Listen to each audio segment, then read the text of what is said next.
What's going on, guys? Welcome back to another video. So today's going to be a very important day regarding stimulus.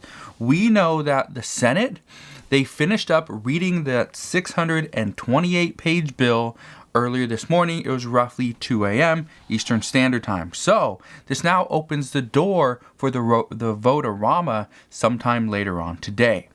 Now, what can we expect? Well, what we can expect is the vote is going to happen today. This will most likely lead all the way up into tonight. Most likely it will go into tomorrow morning. And within 24 hours, we should have a vote on this bill. It will most likely pass, and it will most likely pass right alongside party lines. This means that Vice President Kamala Harris will have to come in just like she did yesterday, and she will have to come in and vote either yay or nay. Chances are she's going to side with Democrats. She's going to vote yes, and this bill will pass, which means it will go over to the House sometime this next week. Here's what we need to know. The first thing that must happen is we need to see the Senate go through their amendment process. This is going to take some time, and this is what the vote-a-rama is pretty much intended to do. It's going to be amendment after amendment after amendment. Every single amendment that is brought up in the Senate has to be voted on.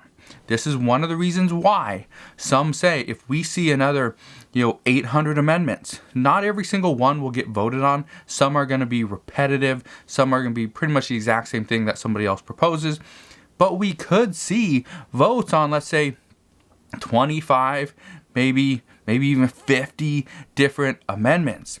Chances are it's going to be less than that. It will probably be anywhere between, we'll see votes between 10 and 15 different amendments. Chances are that's what's going to happen. Now, I just want you to be aware of what we could see, because there is going to be a lot of updates coming out today, not from me. I'm not going to provide you update after update after update on every single amendment. I will probably just do my normal 3 videos a day just to keep you updated now in the morning, what happens in the afternoon, and then later on tonight. Again, I will come back tomorrow morning as well, and hopefully by then this bill has passed and we have everything that would actually provide for the American people. Now, I know a lot of the funding in this bill does not go to the American people directly. It doesn't really pertain to COVID in some instances. However, this is going to get us back on our feet. This is going to get the American people the relief they need, and the economy the relief it needs to actually sustain itself and get back to pre-pandemic levels. Now, even though we're going to see chances of hundreds of different amendments today, the problem is some of these amendments actually won't really do anything. Some of these amendments are just going to be a delay tactic to try to delay the inevitable. We know this is going to pass. Republicans understand it's going to pass. This is just a fight they have to put up. And this is more of a political game. Okay, I just want you to be well aware of that. We're going to see a lot of games happening today. Democrats are going to, and we could see the $15 minimum wage provision come back. We could see this come back today. Bernie Sanders will most likely do an amendment for this just to see Republicans vote no. That's all he wants to do, because it cannot be included into this stimulus package anyway due to the budget reconciliation process. But what Bernie Sanders wants to do is he needs to fight Republicans, because if he doesn't, Republicans are going to have all this ammunition, per se, to fight against Democrats for the upcoming election in 2022. And we know this. This is one of the reasons why a Republican just last week proposed a $10,000 stimulus check, because he knew if Democrats oppose this, all he had to do for the upcoming election is say, well, I tried to pass a $10,000 stimulus check and Democrats said no. They said, no, we cannot do that. And yeah, maybe $10,000 to every single American would have been great, but at the same time, it would have taken all the funding away from state and local governments. Democrats weren't going to do that. It would take money away from school funding. Democrats and some Republicans didn't want to do that. It would also take money away from unemployment benefits. And there was a bipartisan consensus that is one of the main priorities. So we will see what happens today. As of this morning, what we know is many lawmakers expect to see Republicans offer an amendment to cut the unemployment boost from $400 per week down to what it is right now, which is $300 per week. Now, this is exactly where it is right now. This is something that Joe Manchin has wanted. This is something that other senators have wanted as well, not just Republican, but some Democrats also. But what we know is that if Republicans can get at least one Democrat on board, and it doesn't matter which one it is, if they get one Democrat on board and all Republicans vote and are united on this, then we could see an amendment on this. Again, the amendments today are binding. These are law. What happened during the budget resolution, which happened a couple weeks ago, that wasn't law. Those were just kind of ideas. These are just the thought process behind the Senate. Again, it's crazy, but that's the way it works. Today, if an amendment passes, that becomes the new law and it amends the previous version of the bill. So the Senate would have to kind of go back, restructure the bill, you'll put the new amendment in, and then it would be kicked over to the House. But here's what you need to understand. If one Democrat sides with Republicans on the $300 minimum or the $300 per week unemployment boost, what we could see is, and the two senators right now that are opposing the $400 per week unemployment boost are Senators Manchin and Shaheen. So if we see either one of these two vote in favor or with Republicans, then this amendment would go through. The issue there, and the reason why I bring this up, is because if this goes through, there's progressives in the House that are already fighting the $1,400 stimulus check amendment and cutting back the amount of people that receive the $1,400 checks. But if they see an additional provision that they had, a high priority of theirs, if they see another one cut, they most likely would vote in opposition of the bill in the House. And they would do this so that they can kind of rework the bill. But again, we will see what happens once it gets there. And that will most likely happen Monday or Tuesday of next week. We already know that the $1,400 stimulus checks have been more targeted. And even though I don't expect to see even more targeting of these checks, Republicans will most likely do something in the realm of, well, let's do $50,000 for an individual, and then we'll do a hard cutoff. The phase out will go to $75,000. It's most likely what's going to happen, and then we'll see for couples it'll be $100,000 for a couple, and then $150,000 for a phase out. Now, I just want to bring this up because I don't think any Democrat is going to side with Republicans on this issue, because I think they've already come to that conclusion that yes, the $75,000 for an individual, cut it off at $80,000, and the $150,000 for a couple, cut it off at $160,000. That's kind of the compromise at this point. But we will see. Again, things could change all of a sudden. And later on this afternoon, I will bring you all those updates as well. So make sure you go ahead and subscribe to this channel so you don't miss any more updates. Now, while we're on the topic, while we're on this topic of $1,400 stimulus checks, I just want you to understand that there has been bipartisan support to more specifically target these checks. And so again, that's one of the reasons why I don't see this being one of those things that gets even more targeting. I think it's going to stand where it is.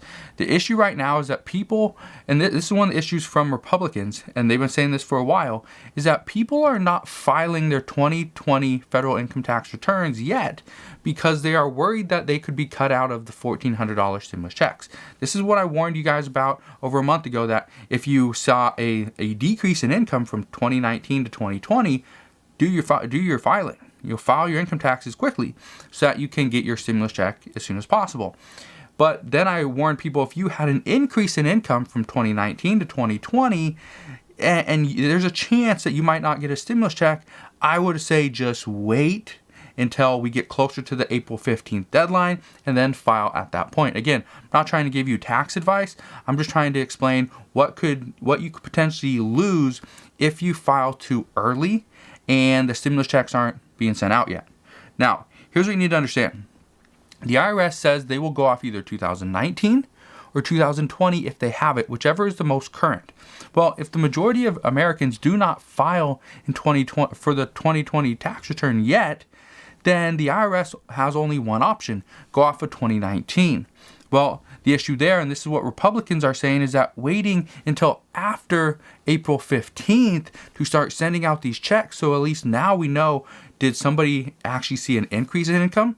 Because I can tell you right now, there's probably a handful of nurses, doctors, physicians, people in the medical field that maybe they qualified under 2019, but they wouldn't qualify under 2020 because they actually got a pay increase. They actually started working more hours. They got more overtime. They got less days off, right? Whatever, because they were needed. These people could be cut out. And this is what Republicans are saying is, why should we let all these people get these $1,400 stimulus checks when there's other people out there that could use even more money and more help? They're saying maybe we should give more money to the lowest and lower income earners, and then the ones that are making $75,000 as an individual, they get a little bit, but not a full $1,400. Again, we could see different amendments on these, but I'm just telling you what is actually coming and what we could see. So what we see happen today in the Senate will be huge. This is going to be, and pretty much going to tell us and how we dictate what happens. Are we going to see a $1,400 stimulus check? Yes, we will. Will we see vaccine funding? Yes, we will. Will we see school funding? Yes, we will. Will there be unemployment benefits and an extension of that through August 29th? Yes, and it could even go further. However, all reports right now indicate that no, it will not. It's not going to go to September 30th. It will stay to August 29th, and then it will cut off then. Some are saying that even though this will go to August 29th, if people do go over their 74 weeks of unemployment benefits, they will end on their 75th week. So that's one of the issues, but again, we will talk about that once we get a little bit closer. Reports do indicate this morning that Nancy Pelosi has already secured enough votes on the Senate bill to get it passed through the House. Now, I bring this up because she's secured enough votes right now on the Senate's bill, or at least this version of it. But if there's new amendments, if the $400 per week unemployment boost gets cut to $300 per week, we could see some progressives kind of, phase out. They're not going to support this. They'll be in opposition. So we will see that. But right now, if too much changes today, we could see that Nancy Pelosi and I don't remember who the House Whip is, but whoever the Democratic House Whip is, they're going to have to go around and try to whip their caucus into shape to try to get them to vote yes on this bill. But we will see, depending on all the changes. What we do know is that many progressives are fairly upset. They were very upset just a couple days ago. They're fairly upset that they are not going to get the $15 minimum wage provision, at least at this time. They're upset that they're not going to get a larger unemployment boost because they were wanting to see it go to like $450 to $600. And they are fairly upset that there's not going to be larger or possibly a monthly stimulus check. So this is something that they do plan on going back to President Biden with another bill. And this is also something that Bernie Sanders is wanting as well. But what we are hearing is that this could possibly be a standalone bill. And we don't know for sure, but what we've heard is that they will wait until this $1.9 trillion American Rescue Plan is passed, and then they will try to do another bill for the $15 minimum wage and for the larger or monthly stimulus checks. Now, what we need to understand right now is that once the Senate passes this bill, it has to go to the House. It has to pass the House. Once it passes the House, then it can go and be signed by President Biden. But if anything right now just falls apart for whatever reason, a Democrat doesn't vote in favor of the bill, they side with Republicans in the Senate, kind of kills the bill. If it passes the House, but then it goes to passes the Senate, it goes to the House, and let's say progressives or some centrist Democrats decide, I don't like it. We need to go and fix this issue. They will vote against it. And in the House, if the House loses 6 votes, they already lost 2 in the previous round. If they lose 6 votes, which means an additional 4 people vote in opposition of this bill, it would not pass the House either. This means that things like the $1,400 stimulus checks to every single American would not go through. This means more unemployment benefits would not happen starting March 15th. This means vaccine funding, school funding, and state and local government funding would be in limbo. Rental and nutrition assistance would be delayed. Child tax credits would be in question. Earned income credits would be in question as well. And so much more would be just waiting on the wings. So As of right now, it looks like the American Rescue Plan will pass along party lines. This means Vice President Kamala Harris will come in. She will be the 51st vote and most likely side with Democrats. Once this happens, again, right now reports indicate the House will vote on this bill possibly Monday, but most likely Tuesday. Once this happens, President Biden, according to reports, will sign the bill the following day. Some reports were indicating yesterday that he would sign it the exact same day, but others say as long as this is not passed on March 13th in the House, President Biden will sign it the day after. And the only reason why they say March 13th is because March 14th is currently the expiration date. And so for him to sign it on March 14th, by the time it gets into law or whatever, I don't know the political terms, but you get the idea. It would be a little bit of a delay. So it looks like the unemployment benefits as of right now will not run out. Stimulus checks should start hitting bank accounts within around 10 days from today. Child tax credits could still be sent out as a monthly payment as opposed to a year-end child tax credit. State rental assistance programs should get a huge boost in funding very soon. Schools should have absolutely no problem reopening in the fall, and states should be all propped back up with this massive amount of state and local government funding to get them back to the revenues that they potentially lost. So what we know of the next 24 hours is going to be huge. I promise I'll come back and update you on everything that we're hearing. Just want to thank you guys for watching. Have a wonderful rest of your day. Also, consider subscribing so you don't miss any more of my updates, and I'll see you guys on the next one.